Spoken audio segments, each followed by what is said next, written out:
Langkah pertama yaitu membuka dan masuk web ERP.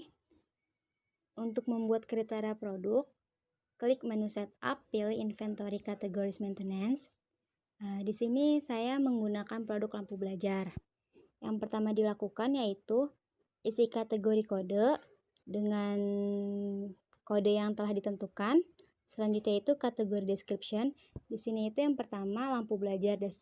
Untuk kategori description itu merupakan elektronik. Lalu selanjutnya stok tipenya itu raw material dan default text kategorinya itu merupakan exam. Selanjutnya klik enter information untuk komponen keduanya. Di sini itu bodi lampu belajar. Untuk kategori description-nya itu merupakan bagian dari spare part. Untuk stok tipenya itu raw material dan untuk default text kategorinya exam. Selanjutnya klik enter information. Untuk komponen ketiga di sini itu switch button. Untuk kategori description-nya itu merupakan bagian dari spare part. Untuk stok tipenya itu raw material dan untuk default text kategorinya itu exam. Selanjutnya klik enter information. Untuk komponen selanjutnya itu yaitu kabel.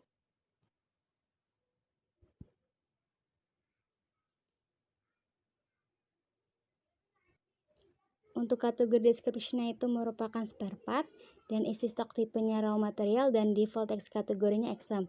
Selanjutnya itu komponennya itu mesin. Untuk kategori description-nya itu machine dan untuk stok tipenya raw material dan untuk default text kategorinya exam. Selanjutnya enter information. Lalu komponen selanjutnya itu ada baut. Untuk kategori description-nya itu kita isi dengan baut. Untuk stok tipenya itu raw material dan default text kategorinya exam. Lalu klik enter information. Selanjutnya itu komponennya itu adalah mur. Untuk kategori description-nya itu masih menggunakan nama mur dan untuk stok tipenya itu raw material dan default text kategorinya exam. Lalu selanjutnya klik enter information.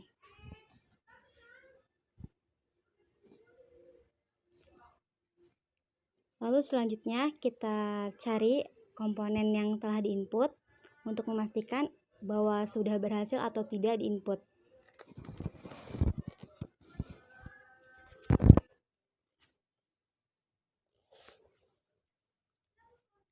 Selanjutnya untuk membuat satuan produk, klik menu setup, pilih unit of measure.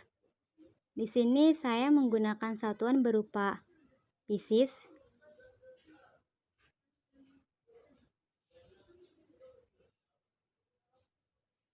Dan unit.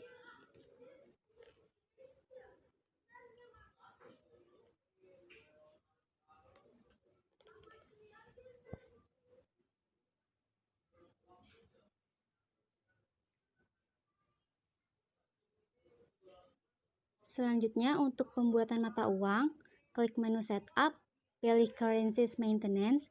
Di sini saya menggunakan mata uang dari negara Sri Lanka.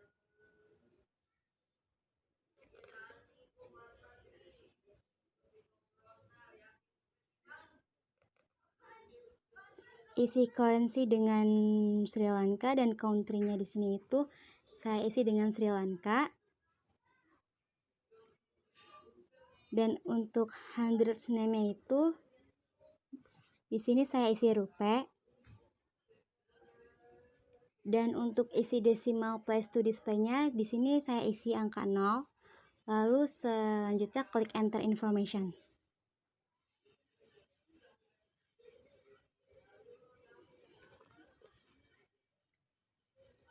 Lalu setelah itu kita periksa apakah data yang sudah dimasukkan atau diinput telah berhasil atau tidak.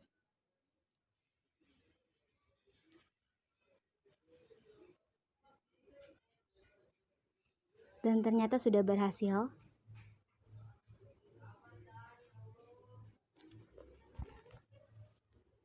Selanjutnya untuk membuat lokasi gudang, klik menu Setup, pilih Inventory Location Maintenance. Nah, di sini itu saya menggunakan dua jenis gudang, yaitu warehouse A dan warehouse B. Nah, langkah pertama yang dilakukan yaitu isi location code. Di sini itu saya mengisi dengan AKL02. Untuk location name-nya itu di sini saya menggunakan warehouse A. Dan untuk kontak for delivery di sini itu saya menggunakan nama kelompok 2. Dan data lainnya disesuaikan saja.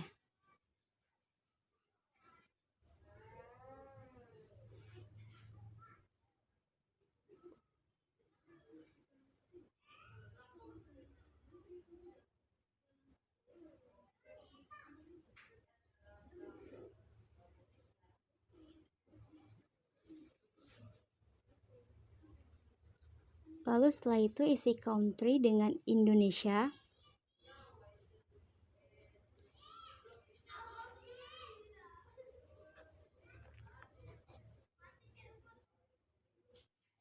Lalu untuk allow internal request dan use to work order production, dari no diganti yes. Lalu klik enter information.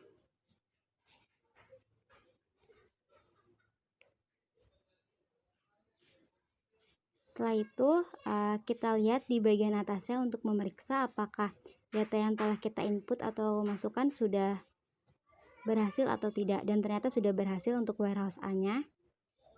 Selanjutnya kita akan membuat untuk warehouse B-nya, yaitu untuk location code-nya itu di sini saya membuat BKL02. Untuk location name-nya itu warehouse B. Dan untuk kontak for delivery di sini saya masih menggunakan nama kelompok 2 dan data lainnya disesuaikan saja.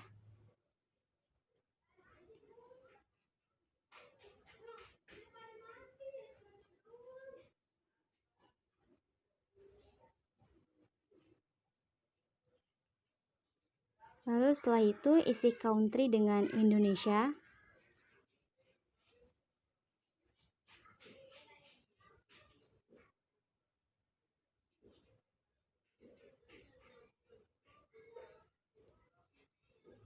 Selanjutnya untuk allow internal request dan use to work order production diganti yes, dari no diganti menjadi yes. Lalu setelah itu klik enter information. Dan setelah itu kita periksa apakah data yang kita input atau masukkan sudah ada atau belum, dan ternyata sudah ada atau sudah masuk.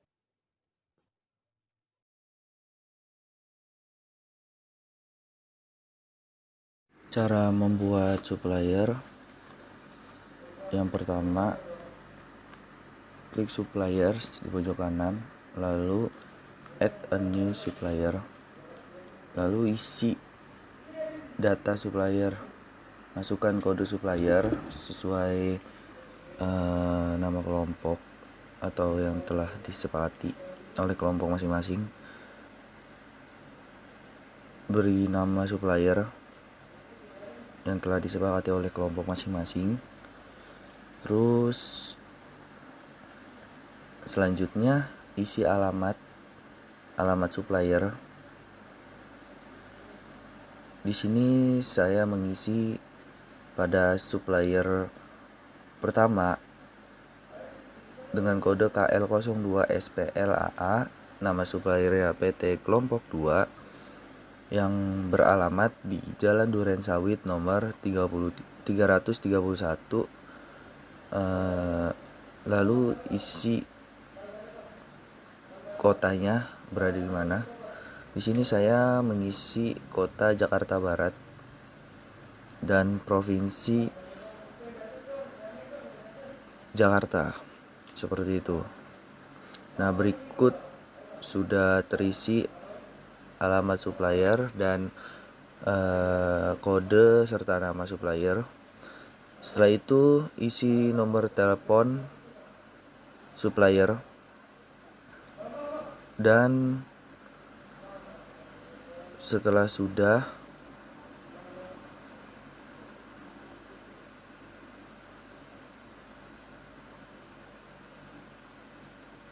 Maaf terjadi kesalahan. Terus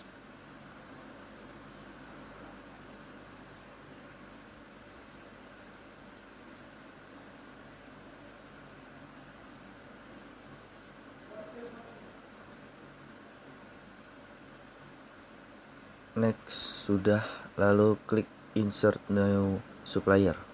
Maka supplier pertama sudah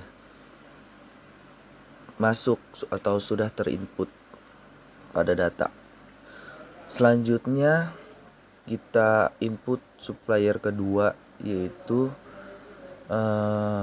memiliki kode supplier kode KL02-SPLBB yang memiliki nama supplier yaitu PT Kelompok 2 (BB). Selanjutnya mengisi alamat supplier. Di sini saya mengisi alamat supplier dengan nama Jalan Pondok Ranggon nomor 111 yang bertempat di Jakarta Timur, di Provinsi Jakarta. Setelah itu negaranya kita isi Indonesia. Lalu masukkan nomor telepon supplier. Setelah sudah, insert new supplier. Selanjutnya membuat authorization pertama, main menu, setup.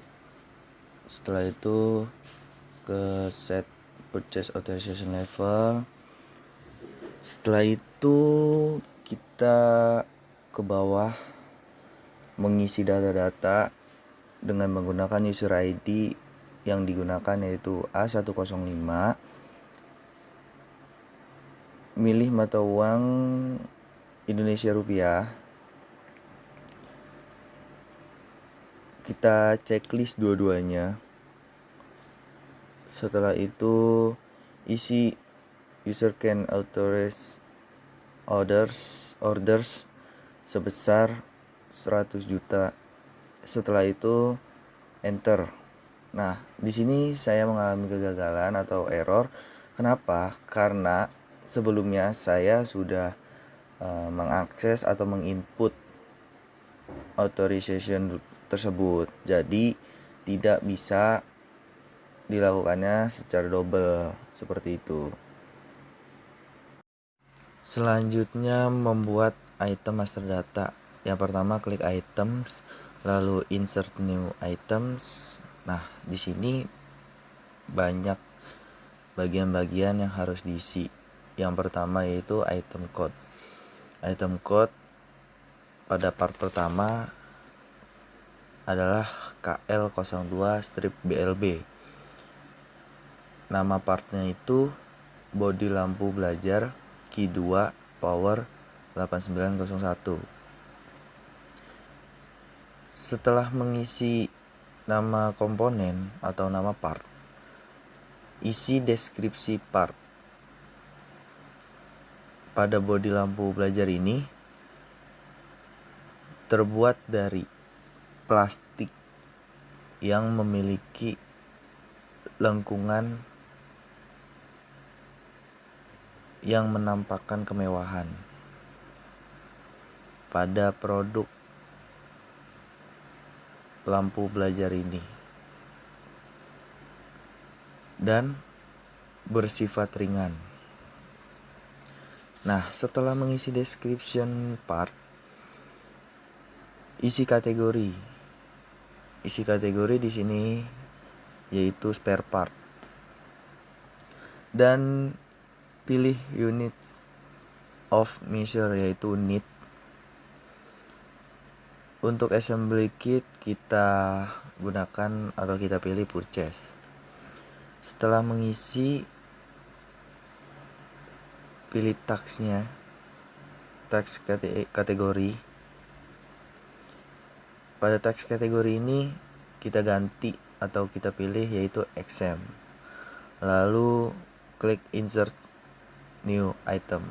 Nah, pada komponen pertama sudah terinput. Selanjutnya kita input komponen kedua. Kita masukkan kembali item code-nya. Pada komponen kedua memiliki item code KL02-LP. Nah, nama partnya atau nama komponen ini yaitu dari kodenya yaitu lampu Philips.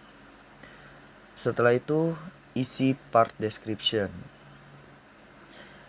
Pada lampu Philips ini yang memiliki tingkat kecerahan hingga 35 watt.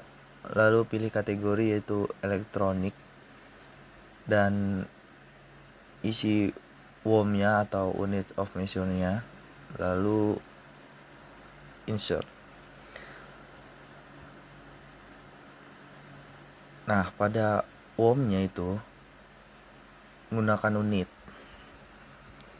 lalu insert. Selanjutnya mengisi komponen atau part yang ketiga dengan item code KL02-SB. Nah, pada part ini menggunakan nama atau dinamakan part switch button yang memiliki deskripsi produk switch button ini yaitu pada switch button ini berfungsi sebagai on atau off pada lampu belajar. Selanjutnya pilih kategori spare part dan unit of measure-nya itu kita pilih unit dan assembly-nya itu tadi kita pilih purchase. Teksnya masih exempt. Oke, lalu enter. Maka sudah terinput pada komponen atau part ketiga ini. Selanjutnya isi komponen keempat yaitu mesin lampu belajar yang memiliki kode KL02-MS. Masukkan part deskripsi pada komponen ini yang isinya pada mesin lampu belajar yang memiliki kualitas yang baik. Seperti itu. Pilih kategori mesin dan unit of measure-nya kita pilih unit. Dan assembly-nya masih tetap kita pilih purchase, teks kategori exempt dan enter atau insert. Maka pada komponen mesin ini sudah terinput, lanjut ke komponen selanjutnya. Pada komponen selanjutnya itu memiliki item code KL02-BA. Part ini bernama baut dan mur. Baut dan mur body. Nah, setelah mengisi item code dan nama part, selanjutnya mengisi description pada part tersebut. Nah, pada description ini diisi pada baut dan mur yang memiliki ukuran 8 dan 10. Selanjutnya pilih kategori bolt and nut. Units of measure-nya kita pilih pieces. Assembly kita tetap menggunakan pilih purchase dan teksnya itu kita pilih exempt dan lalu enter. Maka sudah terinput, lanjut ke komponen atau part selanjutnya. Pada komponen part selanjutnya yaitu memiliki item code KL02-KB yang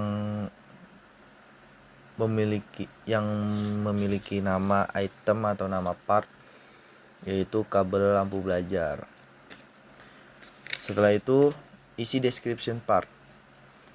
Isi description part dari kabel lampu belajar ini yang berisi kabel yang digunakan pada mesin,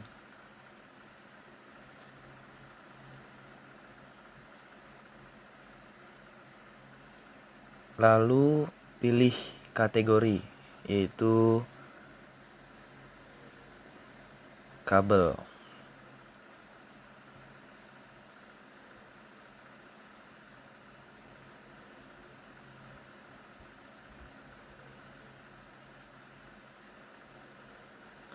Setelah memilih kategori yaitu kabel, pilih lagi unit of measure-nya, kita pilih unit, dan assembly-nya kita tetap pilih purchase.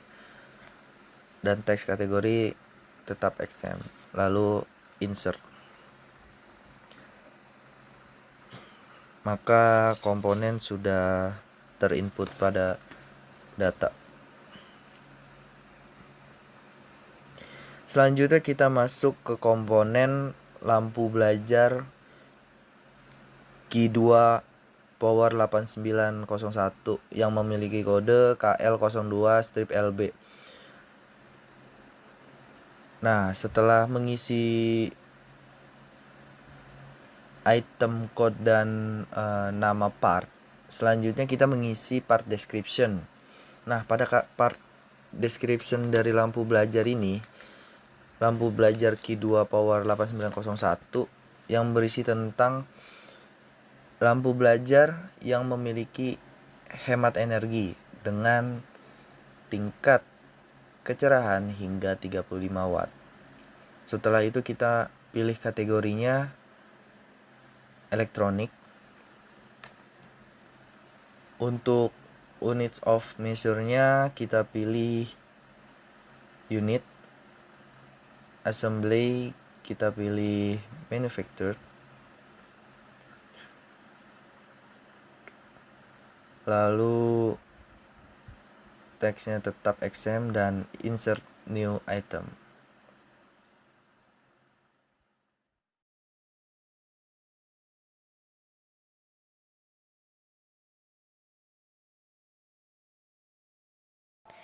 Sebelum melakukan proses pembelian, kita perlu memastikan bahwa authorization perusahaan kita memiliki saldo yang cukup untuk melakukan proses pembelian. Untuk memastikan saldo tersebut cukup, kita dapat mengecek dengan cara klik menu setup, lalu klik set purchase order authorization level, lalu cari data perusahaan kita. Setelah memastikan bahwa perusahaan memiliki saldo yang cukup, maka kita bisa melakukan proses pembelian. Selanjutnya yaitu melakukan proses pembelian. Untuk melakukan proses pembelian, pertama-tama kita perlu membuat dokumen purchase order dengan cara klik menu purchase, lalu klik new purchase order, dan search nama perusahaannya.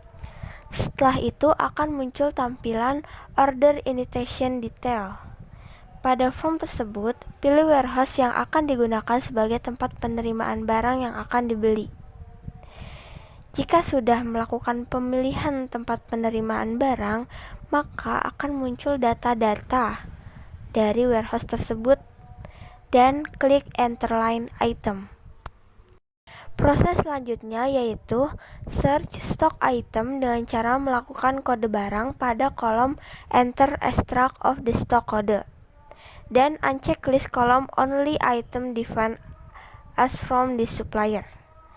Jika sudah, klik menu search now. Maka akan muncul tampilan pengisian data jumlah barang. isi jumlah barang sesuai dengan barang yang akan dibeli. Jika sudah memasukkan data kuantiti barang, maka klik order sum dan masukkan price atau harga setiap item yang akan dibeli dan klik update order line untuk mengetahui total biaya yang perlu dikeluarkan. Jika sudah, klik proses order dan print dokumen purchase order.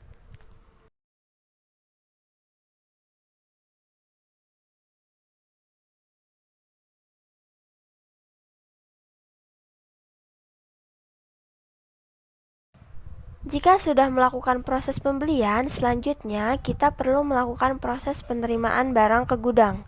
Proses penerimaan barang ke gudang terdapat dua cara, yaitu proses penerimaan secara langsung dan proses penerimaan secara tidak langsung. Berikut ini adalah proses penerimaan barang ke gudang secara langsung. Pertama, cari data barang yang sudah dibeli sesuai dengan tempat gudangnya, yaitu dengan mengisi kolom into stock location dengan gudang yang akan digunakan sebagai tempat penerimaan. Klik menu search purchase order, lalu klik receive pada purchase order tersebut. Jika sudah, maka akan muncul kolom receive purchase order. Pada kolom tersebut, kita perlu mengisi this delivery quantity sesuai dengan jumlah barang yang datang. Jika barang datang secara langsung, maka klik tanda checklist sebagai tanda bahwa barang sudah komplit datang. Dan klik update. Setelah itu, klik proses good receive sebagai tanda proses penerimaan akan selesai. Yang terakhir yaitu print dokumen good receive.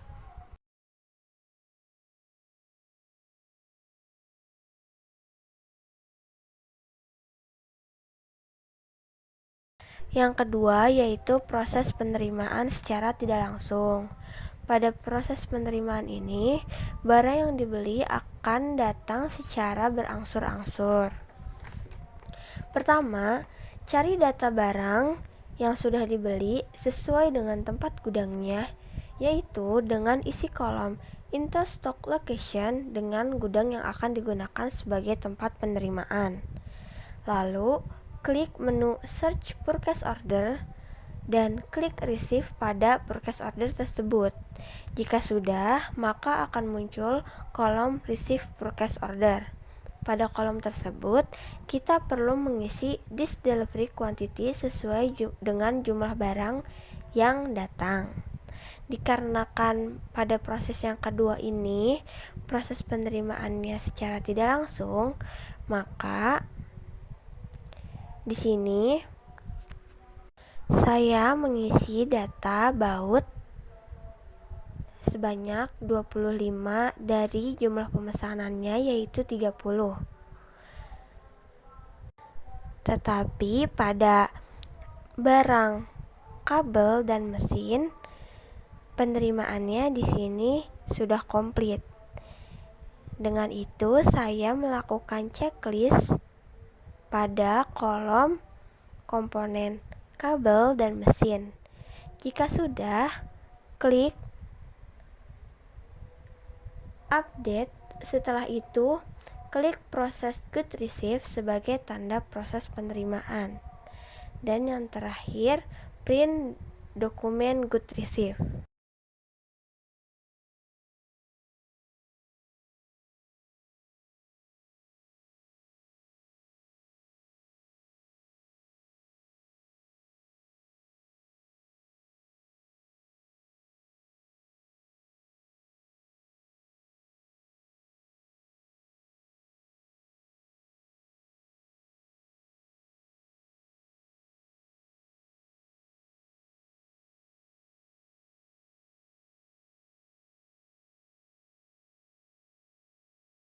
Lalu, cari data gudang yang digunakan sebagai tempat penerimaan dan isi this delivery quantity sesuai dengan jumlah barang yang datang, yaitu 5 biji, di mana jumlah tersebut sisa dari jumlah pemesanan barang dikurang dengan jumlah penerimaan pertama. Jika sudah, checklist pada kolom complete, lalu klik update dan klik proses good receive. Jika sudah diproses, kita dapat melakukan print dokumen good receive.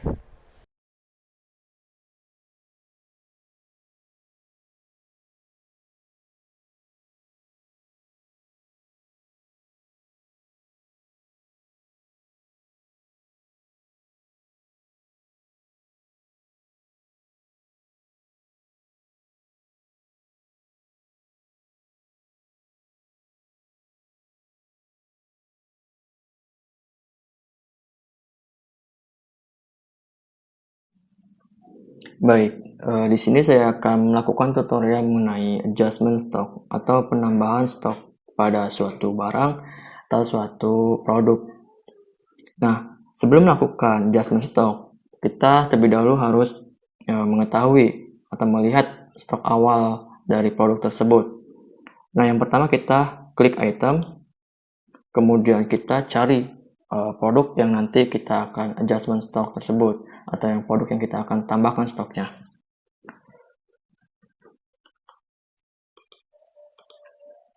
Nah, di sini saya akan melakukan adjustment pada stok lampu belajar Q2 Power 8901. Nah, di mana total quantity on hand-nya dia itu 0. Artinya produk ini atau barang ini tidak memiliki stok awal, atau stoknya itu tidak ada gitu. Nah, untuk melakukan stock adjustment, nah, terlebih dahulu kita klik main menu, kemudian klik menu inventory, kemudian cari inventory adjustment. Nah, ini. Kemudian klik. Nah, kemudian kita cari produk yang kita akan tambahkan stoknya, atau yang kita akan adjustment stoknya. Yaitu klik check part. Nah, kemudian cari barang yang kita akan tambahkan stoknya, atau kita adjustment stoknya. Nah, di sini saya akan menambahkan stok pada lampu belajar Q2 Power 8901. Kemudian kita klik adjustment, adjust di samping kanan. Nah, kemudian kita isi datanya ini sesuai dengan kebutuhan kita. Yang pertama ini adjustment stock to stock allocation, dan artinya barang atau stok yang akan tambahkan ini disimpan di mana gitu. Kemudian komen atau keterangan. Nah, ini sesuai dengan kebutuhan. Sini saya akan samakan saja.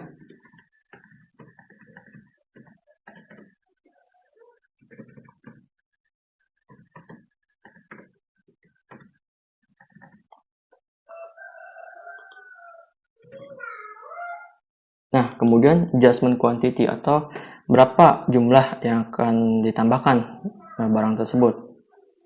Di sini saya rencananya mengadjustment 15 unit.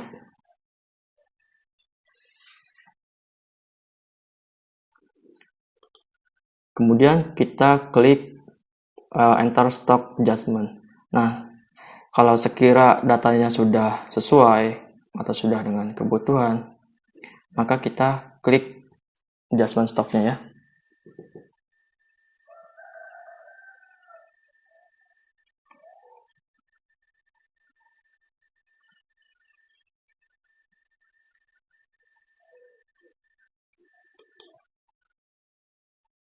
Nah, kemudian di sini ada keterangan sukses report, berarti menandakan bahwasanya kegiatan penambahan stok ini sudah bisa atau sudah selesai.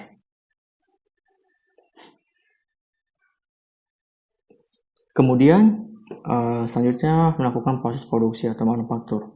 Nah, sebelum melakukan proses produksi atau manufaktur, terlebih dahulu harus membuat work center-nya supaya kegiatan proses produksi atau manufaktur tersebut bisa dilakukan.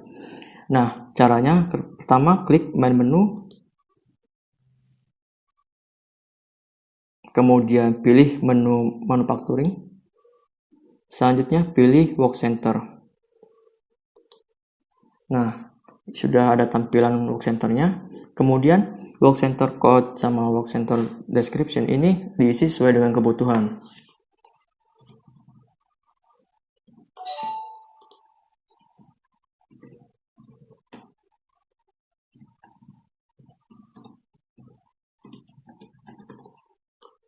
Kemudian lokasinya ini sesuai dengan lokasi yang telah dibuat sebelumnya. Nah, jikalau datanya serasa sudah sesuai, cukup, maka klik Enter Information. Nah, selanjutnya kita cek apakah sudah ada atau tidak. Nih. Work Center sudah ada atau nih, sukses report ya. Menandakan Work Center-nya sudah terinput. Nah, kemudian selanjutnya kita akan terlebih dahulu membuat bill of material atau komponen penyusun dari produk yang akan kita produksi.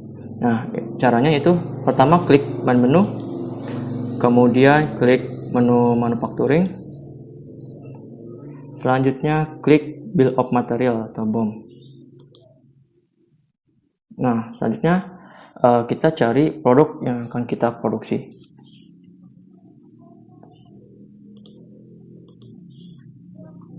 Nah, ini adalah produk yang akan saya produksi. Kemudian kita klik. Nah, kemudian akan muncul tampilan seperti ini. Nah, pertama kali kita cari komponen penyusun dari produk tersebut supaya dapat diproduksi.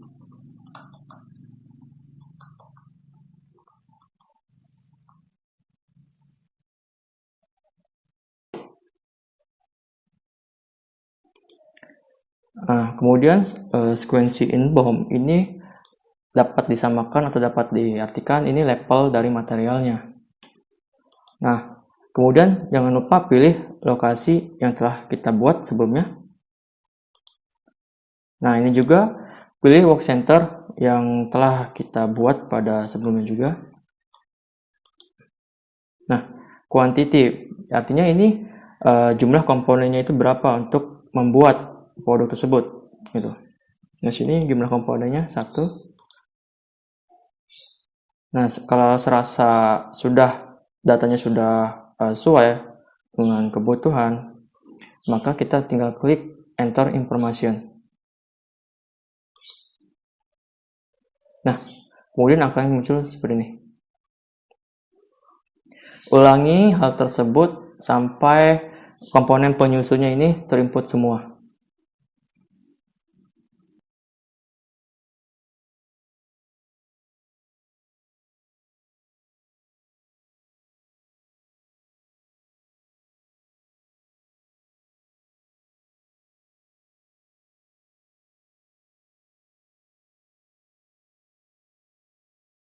Kemudian, ketika komponen penyusunnya sudah terinput semua, maka kegiatan proses produksi atau manufaktur itu bisa dilakukan. Nah, caranya kita klik main menu, kemudian pilih menu manufaktur, kemudian klik work order entry. Nah, jangan lupa kita masukkan lokasi yang telah kita buat sebelumnya.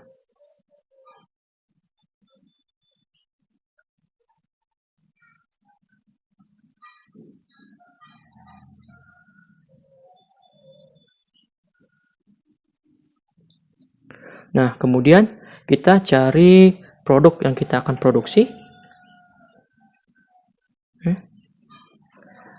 Nah, selanjutnya tampilan sudah ada. Nah, di sini ada komen atau keterangan. Nah, ini disesuaikan dengan kebutuhan masing-masing.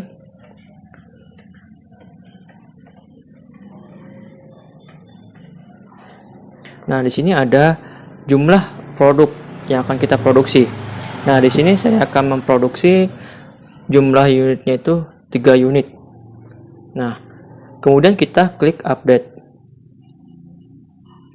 Nah, selanjutnya kita melakukan proses penerimaan terhadap barang yang telah diproduksi. Nah, caranya kita klik existing. Ini. Kemudian kita pilih lokasi yang telah tadi kita input. Kemudian klik search. Nah, ini tadi rencana proses produksi yang telah kita buat. Kemudian kita klik receive untuk melakukan penerimaan. Nah, di sini saya asumsikan bahwa penerimaannya ini langsung semuanya, di mana quantity receive-nya ini 3 unit sesuai dengan jumlah barang atau produk yang kita produksi. Kemudian klik proses manufacture item receive ya. Nah, kemudian barang sudah terinput di inventory. Nah, kemudian kita cek terlebih dahulu apakah barang tersebut memang sudah masuk di inventory atau belum. Nah, caranya kita klik item, kemudian kita cari barang yang telah kita produksi tadi. Nah, ini. Kemudian kita klik search. Nah, kemudian kita klik. Kemudian kita klik show stock movement ya, movementnya.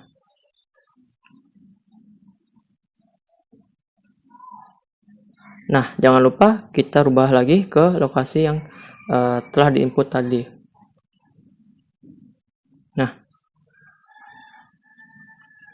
Nah, sebelumnya kita sudah mengadjustment stoknya, penambahan stoknya.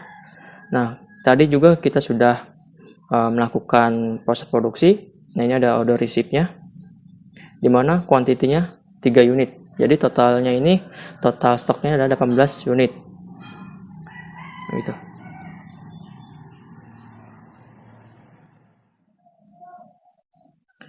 Nah, selanjutnya melakukan transfer stok atau pemindahan stok. Nah, caranya klik main menu, kemudian pilih menu inventory, kemudian pilih inventory location transfer. Nah, kemudian pilih stok atau barang yang kita akan transfer atau pindahkan.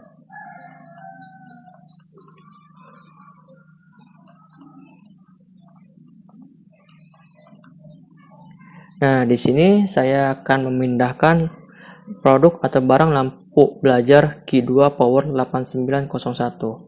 Nah, kemudian klik transfer pada sisi kanan. Nah, kemudian isi lokasi asal dari barang tersebut.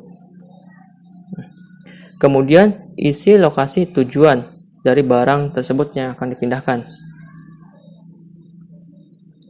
Nah, kemudian berapa jumlah barang yang akan dipindahkannya tersebut.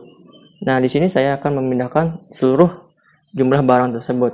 Nah, sebelumnya kita tadi sudah mengetahui jumlah barang seluruhnya itu pada lokasi warehouse A, yaitu 18 unit. Nah, di sini saya akan memasukkan jumlah barang yang ditransfer itu 18 unit juga.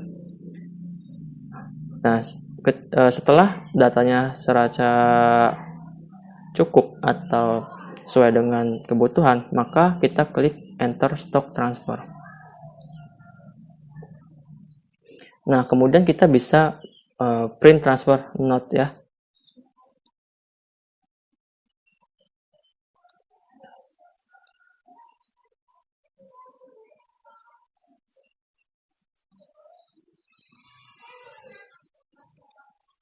Nah, ini gambaran data transfer barang dari warehouse A dengan jumlah 18 unit. Nah, kemudian kita cek apakah data tersebut memang sudah ditransfer atau belum. Ya, caranya kita klik item, kemudian cari barang yang ditransfer tadi. Nah, ini barangnya. Nah, kemudian kita klik barangnya ini, kemudian kita show stock movement-nya. Nah, jangan lupa kita rubah lokasinya sesuai dengan lokasi yang tadi kita gunakan.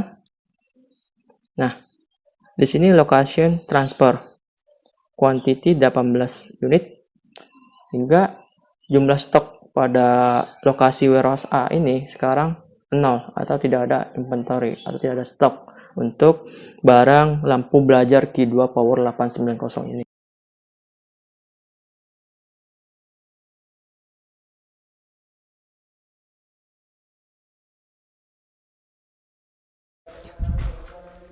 Cara membuat database customer. Pertama,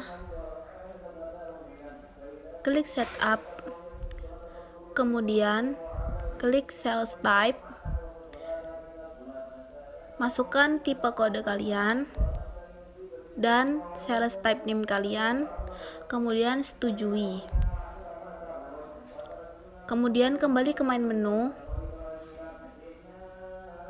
kemudian klik setup, pilih customer types,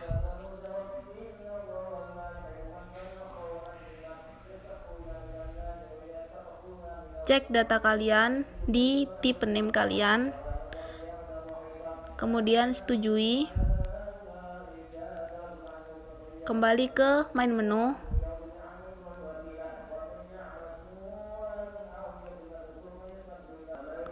klik sales people, isi salesperson kode, kemudian salesperson name, isi nomor telepon, kemudian enter information.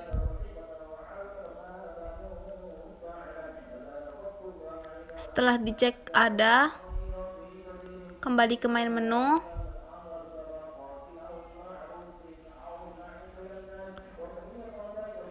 cek area kode kalian dan area name, kemudian enter information.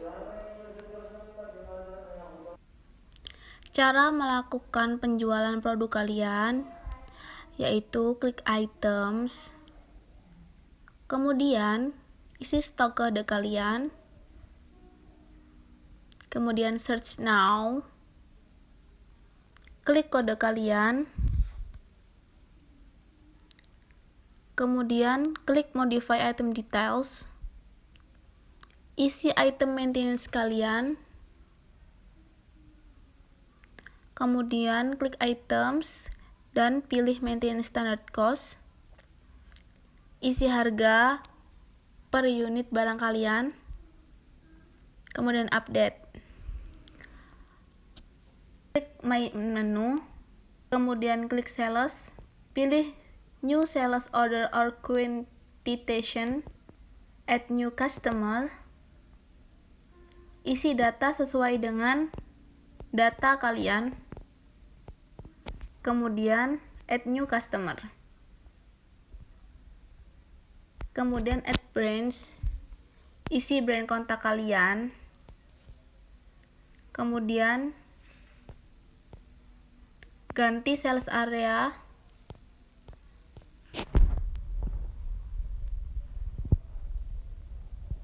isi draw stock from gudang kalian, dan jangan lupa isi nomor kalian. Kemudian enter or update brands. Kembali ke main menu, klik new sales order on quotation, isi kode brands customer kode, kemudian search now, kemudian isi stok kode kalian,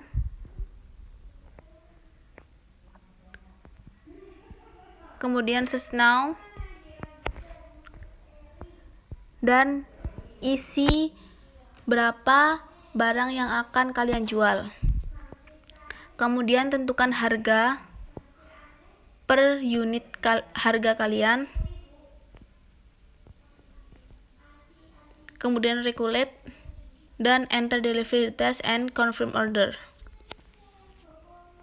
Setelah itu place order dan print packing slip kalian untuk membuktikan bahwa kalian selesai melakukan penjualan.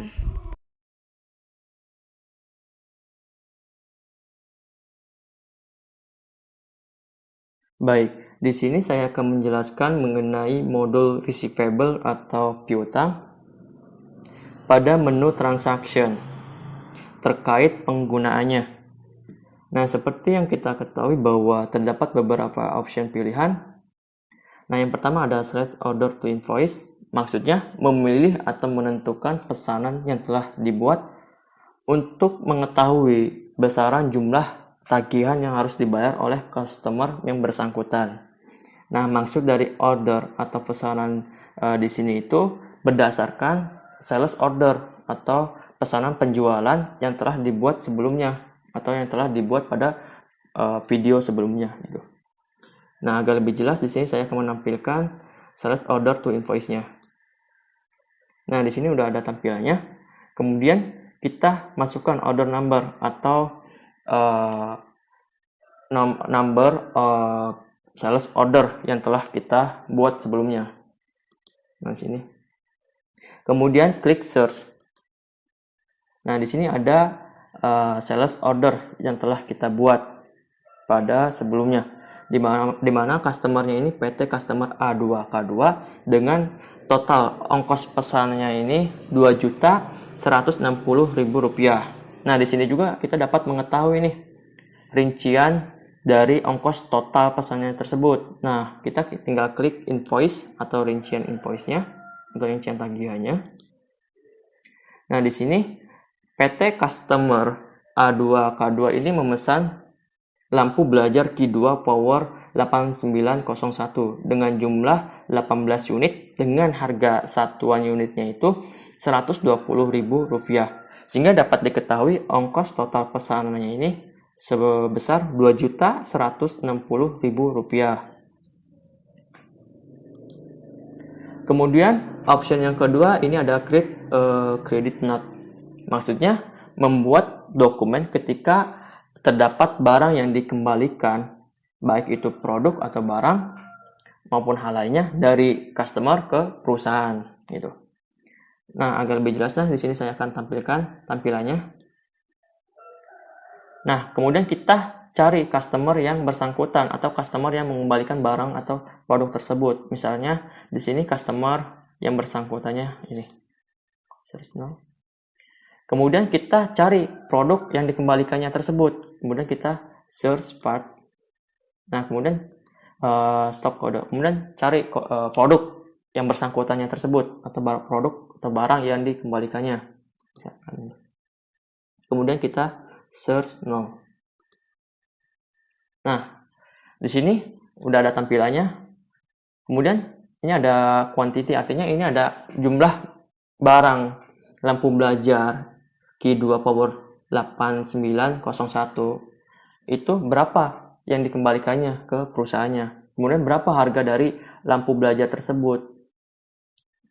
Terus di sini ada credit note tipenya, kemudian ada good return-nya, kemudian sales dan sebagainya gitu.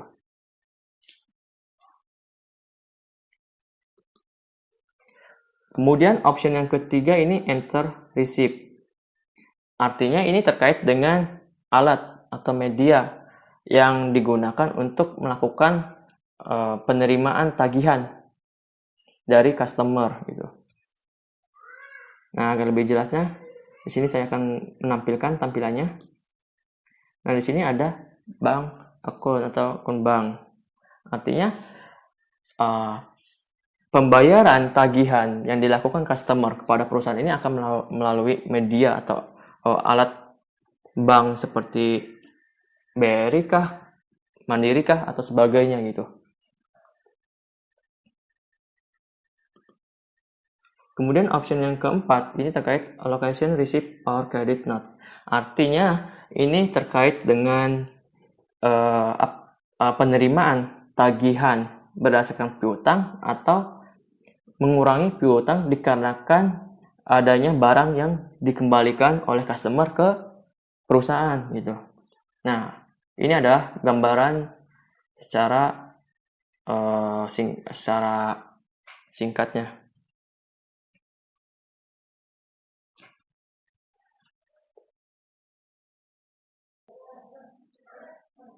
Baik, terkait fungsi dari mode receivable atau piutang pada menu transaction, itu yang pertama untuk mengetahui jumlah besaran tagihan yang harus dibayar pada setiap pemesanan oleh customer yang bersangkutan. Kemudian yang kedua, itu untuk menentukan dan memilih media transaction yang akan digunakan untuk melakukan pembayaran tagihan dari customer kepada perusahaan. Kemudian yang ketiga, ini melakukan pembayaran tagihan oleh customer itu sendiri kepada perusahaan. Kemudian terkait dengan hubungan dokumen-dokumen yang terdapat pada modul receivable dengan dokumen-dokumen yang terdapat pada modul yang sebelumnya telah dibahas. Yang pertama ini terkait dengan sales order. Nah, sales order ini memiliki hubungan atau keterkaitan dengan dokumen-dokumen yang terdapat pada modul receivable, di mana sales order itu sendiri atau dokumen sales order itu sendiri digunakan sebagai acuan untuk mengetahui besaran jumlah tagihan yang harus dibayar oleh customer yang bersangkutan. Kemudian yang kedua, ini terkait dengan dokumen satuan produk, di mana dokumen satuan produk juga ini memiliki hubungan atau keterkaitan dengan dokumen-dokumen yang terdapat pada modul receivable. Nah, di mana dokumen satuan produk ini digunakan dalam rincian invoice atau rincian tagihan sebagai keterangan jumlah barang yang dipesan oleh konsumen atau customer tersebut. Apakah dia satuannya pieces kah, ataukah satuannya unit kah, atau sebagainya. Kemudian yang ketiga ini terkait dengan item master data, di mana dokumen item master data tersebut ini memiliki hubungan atau keterkaitan dengan dokumen-dokumen yang terdapat pada receivable. Nah, di mana item master data ini digunakan sebagai rincian pada invoice atau tagihan, di mana barang apa saja yang dipesan atau yang di order oleh customer yang bersangkutan tersebut gitu pada setiap pemesanannya. Kemudian selanjutnya ini terkait dengan database customer. Nah, dokumen database customer juga ini memiliki keterkaitan dengan dokumen-dokumen yang terdapat pada modul receivable, di mana dokumen database customer itu sendiri digunakan sebagai keterangan pelaku yang melakukan pemesanan yang nantinya bertanggung jawab terhadap tagihan pemesanan itu sendiri gitu.